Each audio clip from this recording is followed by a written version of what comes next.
అందరికీ good morning అండి. ఇగో చెట్టు చూస్తే చిన్నది, కాయలు అయితే ఇక ఎన్ని ఉన్నాయో చూడండి. ఎన్ని గుత్తులు గుత్తులు ఉన్నాయి. నేను అసలు ఇన్ని కాయలు ఉన్నాయని అయితే నేను అనుకోలేదు.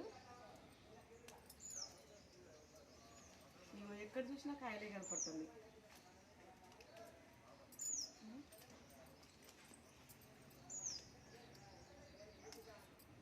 ఈ చిన్న చెట్టుకి ఇన్ని కాయలు ఉంటాయని అయితే నేను అనుకోలేదు. ఒక కాయ అయితే పండు పండింది. ఆ పండు పండిన కాయలు కూడా నేను పక్కన పెట్టేసిన.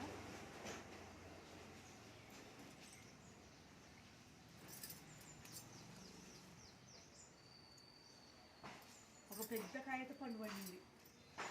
చూసుకోవాలని ఇది కాయలు ఒకటే ఏదో ఒకటో రెండో ఉన్నాయి అనుకున్నా.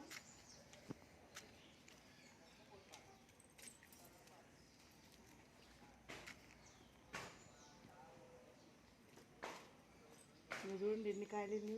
చెట్టు అయితే ఎంత చిన్నదో, కాయలు అయితే బోర్డు కాసినాయి. బాయ్ అండి. వీడియో నచ్చితే లైక్ చేయండి, మా ఛానల్ని సపోర్ట్ చేయండి.